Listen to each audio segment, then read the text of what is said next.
In this video, I'm going to be showing you how to make cheap and easy terrain for Necromunda. Let's get into it.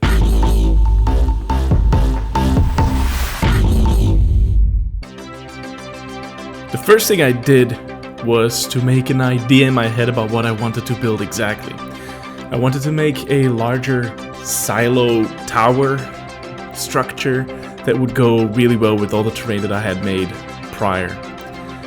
So, having this idea, I decided to add some balconies, some kind of a walkway on the side going up to the top of the tower, and to add a few more bits and bobs on the tower itself to break the monotony a little bit.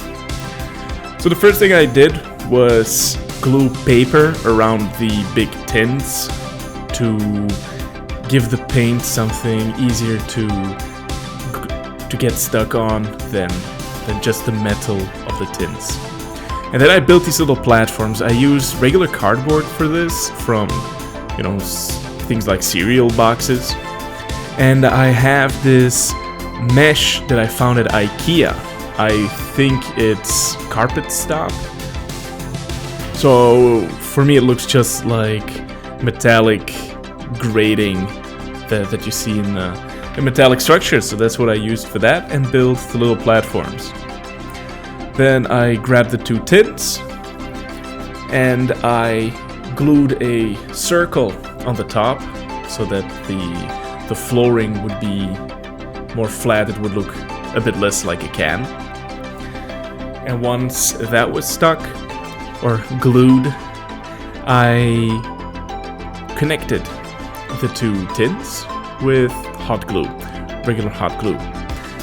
But before connecting the two tins, I added some glue on the lower tin on the cutting edge on the inside, because I don't want to cut myself while I'm handling this, while I'm playing with it, or while I'm painting it.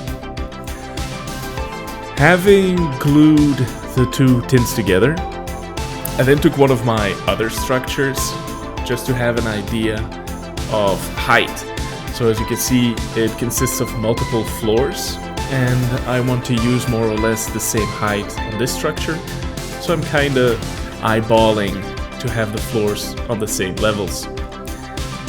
Having decided where I will put them, I just glued them on the silo with the hot glue. And then I started making some ladders, because I want the miniatures to be able to move across these platforms. So I built the ladders out of lollipop sticks and skewers and glued them on the platforms. Then I took a Necromunda model to see how high he is, to know where I will put this little computer screen that I got from the Necromunda, I think it's the Hive Wars box set that it comes with. So I filed it down and put it on miniature height, because I thought it would look cool there.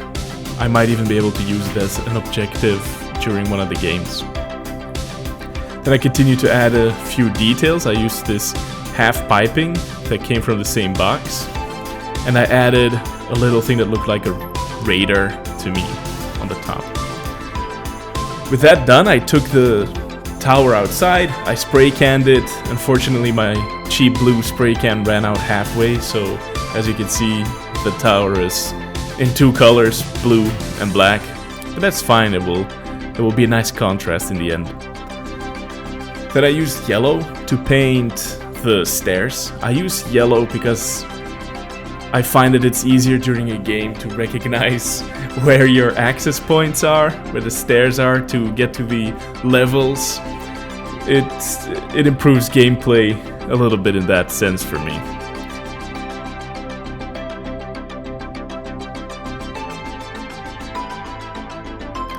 Having painted all the stairs yellow, it's time to add some more color to the structure. In total, I will give it this more rusty, metallic-y look.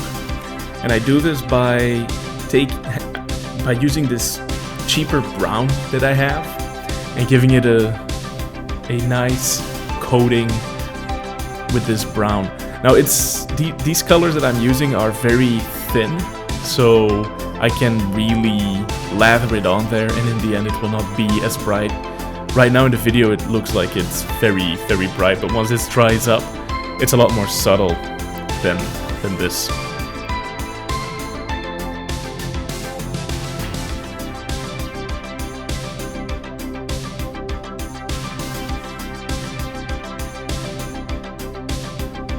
Once the brown was dry, I took out an orange from the same types of colors.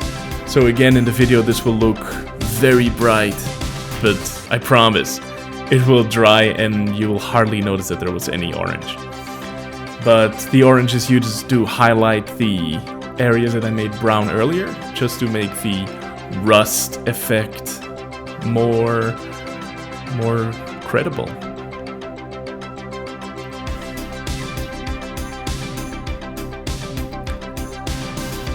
With the orange drying, I started to paint the little details that I added to the tower. So I painted the computer with Bogan metal.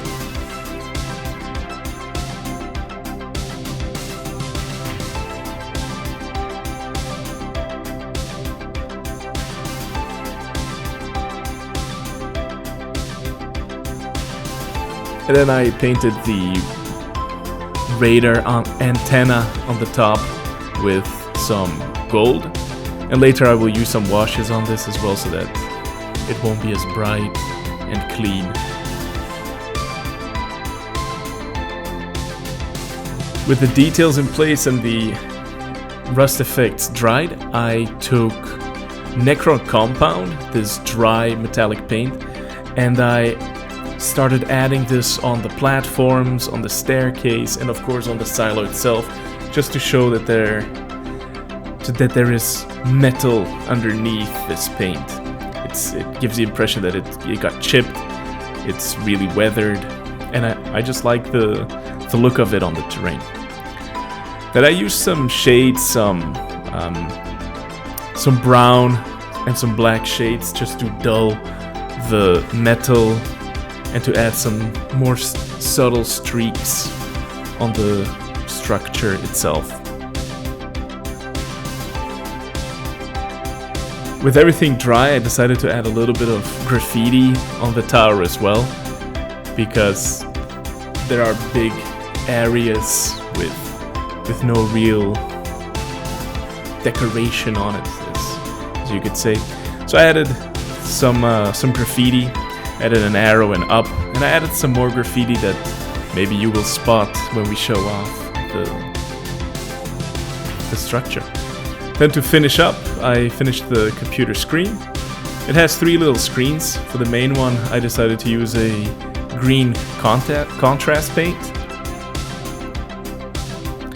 For the second one, I used a yellow contrast paint.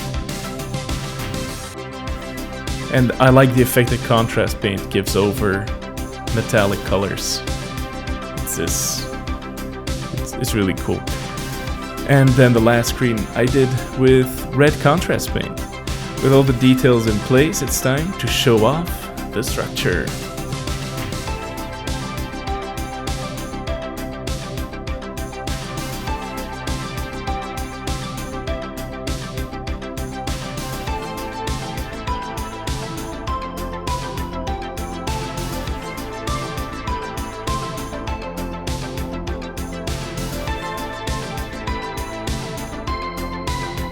There you go.